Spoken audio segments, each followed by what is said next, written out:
What is going on, everybody? Welcome back to the channel. Aftersound here, bringing you Splinterlands content every single day. We also stream right here on this channel every Tuesday, Thursday, and Sunday morning. So come by and say hello. All right, well, that escalated quickly, did it not? Here we are at 9 million packs. So first off, before we get into anything else, I want to congratulate the community and I want to congratulate the team. We are now 60% of the way through the airdrop. And I'm sorry, not the airdrop, 60% of the way through the Chaos Legion pack sale. And I gotta say, I'm surprised at how quickly we got there. So we were sitting at like 8.9 million, and all of a sudden, it seems as though we did it in a day. Maybe it was a little bit more than a day, but we jumped from 8.9 to 9 million. So 100,000 packs sold just like that. And so looking ahead, we have 6 million packs to go. And if you just look at the retail price tag of $4, that's about $24 million that still needs to come in to Chaos Legion packs to pay it off. But with DEC being at about 40% below its peg, if people were to buy with DEC, which I'm assuming majority of people who are looking at this would do so, they would be buying at a discount, and that means that we're looking at maybe $14 to $15 million rather than the $24 million. So that's not as much. That's not as much. I mean, I know it's still a big chunk of change, but we think about how quickly the node sales went, at least the first part of the node sales, and we see how quickly the community galvanized around this. Now, what's difficult to tell is who bought these packs. Was it retail? I mean, I think I came in and I bought like 8 packs or something like that. Just with whatever DEC I had available, I saw it going up and I was like, you know what? I have this DEC aside to buy packs. I might as well buy it before the airdrop, before we hit 9 million. And I'm sure many others felt the same. But I would have to make the assumption, just based on the 80-20 rule, that 80% of the volume for these packs came from high rollers, from 20% of the community. But again, there's no way to prove that. Regardless, what it signals to me is that there is money in the space. And I've been the one saying that while I believe, whether it's the team saying or whether there's other people saying it, that there is money in the space, I've felt that it's not the best time. Obviously, with the macro global economy and everything that's going on there, to be investing in speculative assets doesn't seem like the move that we're going to get. But that being said, we did see some quick movement on these packs just yesterday. So I'm going to be watching this closely because it seems as though every time we hit 1 million, we hit that wall, and it's going to be kind of a slow grind until maybe we get back to 700, 800, 900,000 within that million, right? But here we are sitting at, as I've said, 60% of the way through, and once we get to 10 million, considering how much DEC, I should say, is sitting in the top 200 accounts, as well as sitting in the liquidity pools right now, we could see roughly another 1 million packs get bought up in a short span of time. So what does that kind of momentum bring then? That's the question. If we do get up to 10 million within, I don't want to be like super bullish. If we get up to 10 million within like the next month, say, right? And that includes like 2 weeks now before the end of the airdrop. Actually, the airdrop is still like 2.5 weeks, but let's just say another month regardless. So like 2 weeks between now and the end of the airdrop. And then the end of the airdrop, we get all that craziness, that madness, that repricing in the market, and people deciding what they want to do with their DEC. Sell it for value, sell it for fiat, sell it for cards, sell it for whatever, or buy into packs at a discount.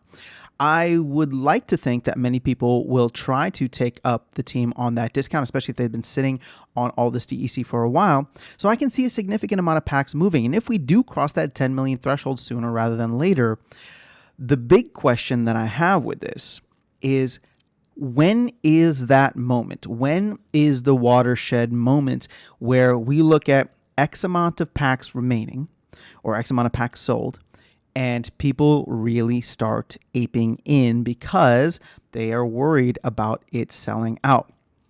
Now, I'm trying to be cautious here, but I have to be honest with you guys. I'm feeling a little bullish.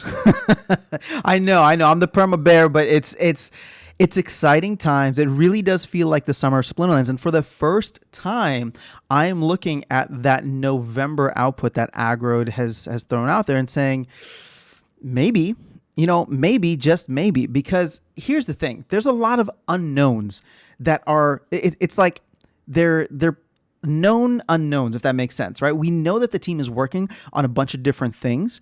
And so when those things drop, and my assumption is that we're going to get maybe a flood of news after the end of the airdrop, just because it seems as though the team is holding off on a ton of stuff until after the end of the airdrop.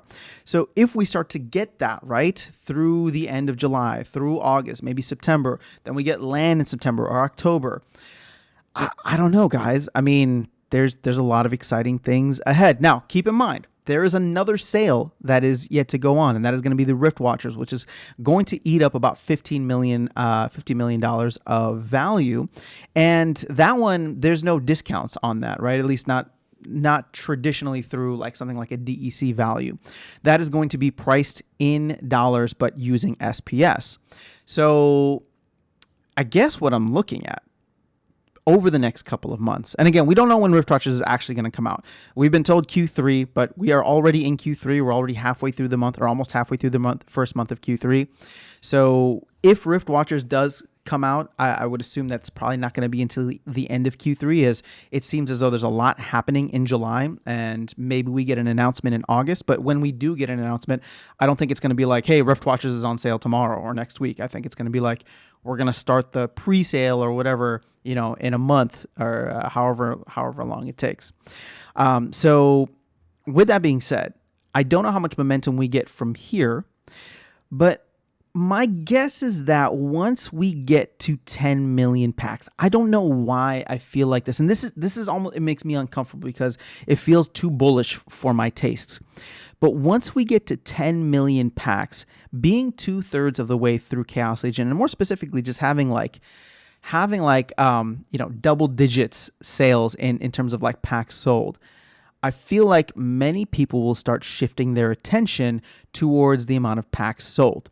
Because for a while, and I'll raise my hand as being one of the people that this is the case for, and I'm sure many others are, but for a while, I stopped paying attention to pack sales, right? Because they were just going so incredibly slow, and it just felt like it was going to go on forever, right? My attentions were focused on other places. So now that we've hit 9 million, obviously I'm watching again, and I want to see how quickly we go from 9 million to 9.1, 9.2, and on until we get to 10 million.